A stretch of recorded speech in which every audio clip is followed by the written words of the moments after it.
Episode 21, The Mysterious Girl. Zara covered her face and looked at Karen in disbelief. I can't believe you hit me because of that loser. It was obvious that I was sticking up for you.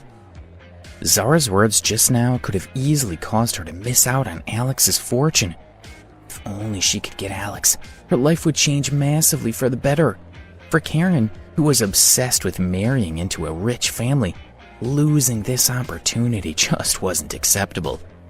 Zara continued, I'm doing you a favor right now, you know. What are you talking about? Alex is my boyfriend now. Zara, please treat him with respect, Karen said as she walked toward Alex. She snuggled up against Alex's chest and glared at Zara. Alex also hadn't expected Karen to stand up for him against Zara. If he stayed here, he knew the situation would get worse, so he persuaded the two of them to make their peace with each other, and then he left. With Alex gone, Karen gradually calmed down and started to feel a little guilty about hitting Zara. Zara giggled when she saw that Karen didn't know how to apologize to her. Karen saw Zara laughing and asked, Zara, are you all right? I just hit Zara, she thought. Why is she laughing? Has the heavy blow to her head caused some brain damage? Karen, I know what you're planning. You hit me now just because you wanted Alex to listen to you, right? Zara thought that this was Karen's plan.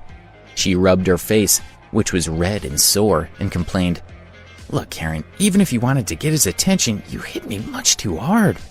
My face is burning and numb.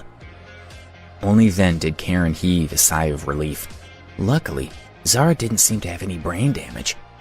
All right, I did hit you too hard. Please don't hate me. Just wait. Once I've got him where I want him, I'll make sure that you benefit too. Karen gently caressed Zara's face as she spoke. Zara replied, Of course. I know that this guy Robert is from a rich family.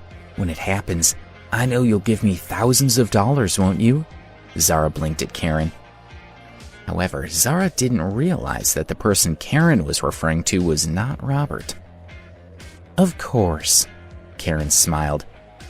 As long as everything works out with Alex, tens of thousands of dollars will be nothing, she thought to herself. The two cousins quickly forgot about the previous incident.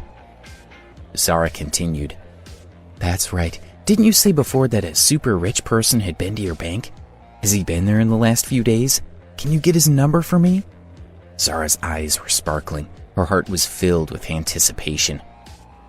Of course you'd chase after him. It takes luck to find such a rich man, Karen thought. What do you want his cell phone number for? She asked.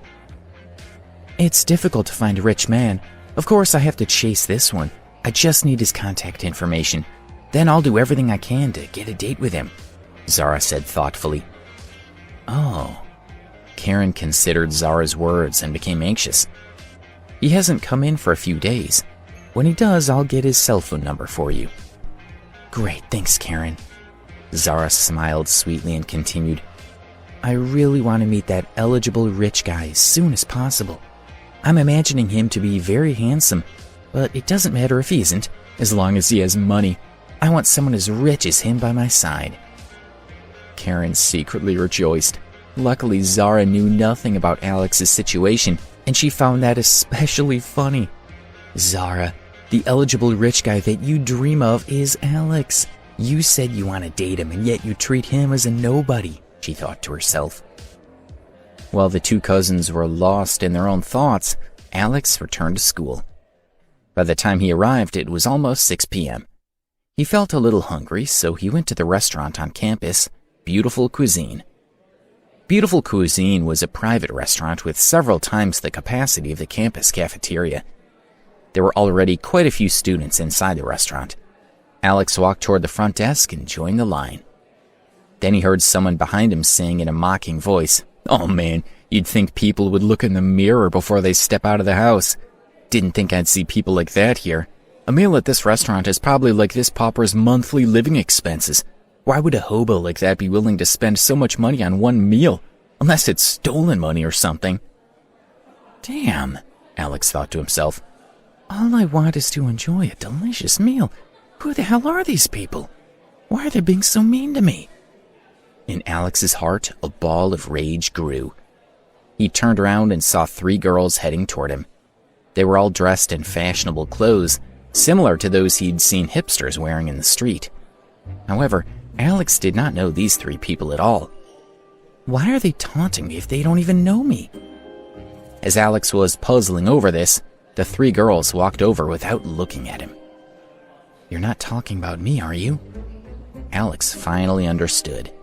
The 3 girls walked to the front of the restaurant and stood in front of a 4th girl. The 3 girls crossed their arms and chewed gum as they scanned the girl with disdain.